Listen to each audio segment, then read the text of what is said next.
세상에 제목만 봐도 너무 경악스럽습니다. 장윤 변호사님. 그렇습니다. 지난 3일 경찰에 한 실종 신고가 접수됐는데요. 한 40대 여성의 지인이 해당 여성과 계속 연락이 닿지 않는다는 내용으로 신고를 접수한 것이었습니다. 당장 수사에 착수했던 경찰은 지난해 11월 말부터 이 여성이 휴대전화나 신용카드를 사용하는 적이 없다는 것을 포착했습니다. 이른바 생존 반응이 전혀 확인되지 않았다는 건데요. 일단 강력 사건으로 판단해서 경찰은 전담팀을 즉시 편성했고요. 탐문 수사와 참고인 조사를 진행했습니다. 그러던 중 경찰은 이 실종된 40대 여성이 평소 40대 남편과 자주 다퉈왔다는 진술을 확보하게 됩니다. 세상에 보세요. 요즘 세상에요. 카드나 이런 거를 몇 달 동안 안 쓰기는 쉽지 않잖아요. 이른바 생존 반응이 없다는 건 무슨 일이 생긴 거 아닐까 충분히 생각해 볼 수 있는 대목이에요. 근데 거기에다가 지금 최재봉 교수님 평소 남편과 자주 싸웠다. 그럼 남편을 당연히 의심해 볼 수밖에 없잖아요. 그럴 수밖에 없죠. 그리고 실제로요. 이 두 부부 사이에는 가정폭력 신고가 한 차례 경찰에 신고된 적이 있었다는 겁니다. 그러니까 더 의심을 할 수밖에 없는 상황이었고요.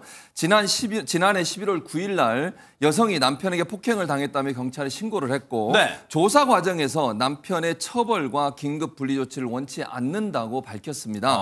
그래서 결국 이 사건은 가정폭력 사건으로만 검찰에 송치가 됐습니다. 네. 아니 근데 일단은 당시의 아내 입장에서는 남편의 처벌을 원치 않았다는 그 이유가 여러 가지 있을 수 있어요. 하지만 근데 보세요. 뭔가 불길한 예감이 들었잖아요. 장윤 변호사님. 그렇습니다. 원래 실종 사건을 수사하다 보면 이 가족이 당연하지만 주요 참고인이 될 수밖에 없어서 이 남편에 대한 조사도 진행이 됐었는데요.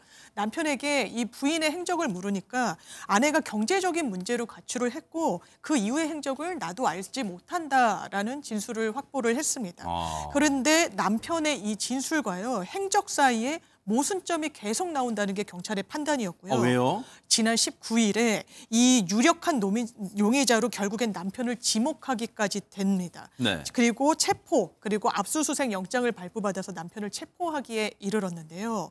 놀랍게도 남편의 차량 트렁크에서 아내의 시신을 발견하게 됐습니다. 뭐라고요? 수사를 해봤더니 지난해 11월 말 수원에 있는 자택에서 아내를 둔기로 폭행해 살해를 했고요. 세상에. 이 시신을 본인의 차량 트렁크에 숨기고서는 그 차를 몰고 다녔다는 겁니다. 세상에. 그런데 무려 그 시간이 3개월이었습니다. 차 안에 3개월 동안이나 시신을 방치해뒀는데 겨울이어서 시신의 부패 정도는 뭐 심각한 정도는 아니었다고 확인됩니다. 세상에 이게 사람입니까?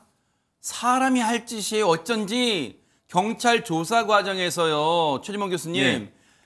아내의 행적이 지금 온데간데 모르면 일반적인 남편이라면 정말 아내를 사랑한다는 남편이라면 이럴 거예요. 제발 제 아내 좀 살려줘요. 연락도 안 돼요. 어디 가는지 세상에 궁금해 죽겠어. 지금 연락도 안 돼. 얘가 다 죽겠어. 이게 정상이지. 그렇죠. 경제적 문제로 나갔습니다. 행적은 나도 모르게 이게 할 소리예요. 할 소리가 아니죠. 그리고 더 경악스러운 건 그 시신을 차에 트렁크에 싣고 계속 다녔다는 거 아니에요. 그게 더 경악스럽습니다. 사실은. 악마야, 악마 악마죠. 진짜. 근데 실제로 이 남편은요. 일용직 근로자로 일을 하고 있었는데 아내와 경제적 문제로 다툼이 잦았다고 합니다.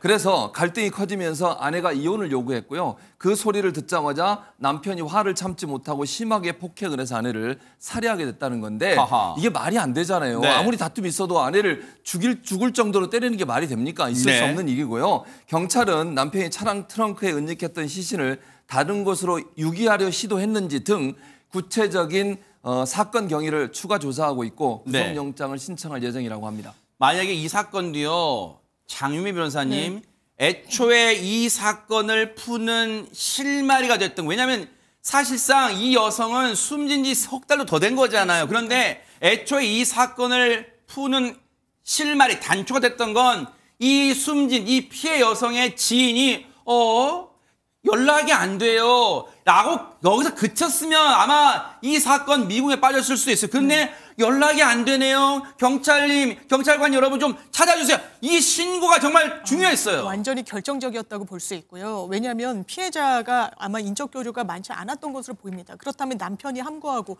본인의 범행을 감추기 위해서 뭐 적극적으로 나서지 않았던 거 아닙니까? 수사도 사실상 방해를 하고. 그렇다면 이 지인의 어떤 신고가 없었다면 사실상 이 범행 자체가 드러나지 않았거나 아니면 드러나더라도 굉장히 좀 오랜 기간이 지난 후에 그리고 증거가 그러면 많이 소실되기도 하고 그런 부분이 있거든요. 그래서 적시에 그나마 이 지인의 이 신고가 있었던 것이 이 용의자가 피의자로 이 검거하게 된 결정적인 계기가 된 것 같습니다. 혹시 이 과정에서요. 왜냐하면 이 사건은 이 남편의 이 악마 같은 범행이 만천하에 드러나서 천만다행이긴 하지만 지금 군데군데 미스터리한 부분, 즉 캐내야 될 부분이 많이 있어요. 장윤미 변호사님 보세요. 이 과정에서 물론 경찰이 꼼꼼히 들여다보겠지만 혹시 조력자, 즉 공범은 없는지 이 과정에서. 그리고 보세요. 지금 범행 수법이 완전히 너무 경악스러워요. 그리고 이 범죄를 치밀하게 준비했다는 그런 생각도 들어요. 그리고 수법이 너무 앙그러운 게 살해한 다음에 시신을 자신의 차에 트렁크에 태우고 온 천지를 돌아다녀서 뭔가 이 나쁜 이 경악스러운 남편 어떤 형량이 내릴 거로 예상해 볼 수 있을까요? 이거 굉장히 악의적인 범행이라고밖에 평가할 수가 없고요. 기본적으로 살인 사건은 양형 기준에 동기가 굉장히 중요한 하나의 기준으로 작용하게 됩니다. 비난 동기 살인이 있고 보통 동기 그리고 참작 동기라고 하는데요. 참작 동기라는 건 이 가해자가 피해자성도 갖고 있는 이를테면 뭐 가정폭력에 대단히 오래 노출된 피해 여성이 뭐 살해에 이르게 된 경우랄지 남편에 대해서요. 뭐 이런 경우가 참작이 되는 건데 오히려 반대인 경우죠. 본인이 평소에도 이 가정폭력의 가해자로서 그러니까 한번 신고가 들어갔는데 여성이 분리를 원하지 않는다라고 이야기했던 건 이게 진심에 기해서 한 건지 아니면 압박이나 또 외압은 없었는지와 관련해서도 조사가 필요해 보이고요. 이런 여러 사실관계들을 종합해서 판단을 해보면 이건 비난 동기, 대단히 비난 가능성이 매우 높은 참작을 할 때도 양형에 있어서 가중해서 처벌할 수밖에 없는 그런 요소로 법적으로 평가받을 가능성이 매우 높아 보입니다. 악마를 보았다는 영화 제목의 현실판이 아닌가 그런 생각이 들어요. 이런 몹쓸 인간에게 법이 무자비, 무관용의 원칙으로 대응해 주기를 눈 부릅뜨고 지켜보도록 하겠습니다.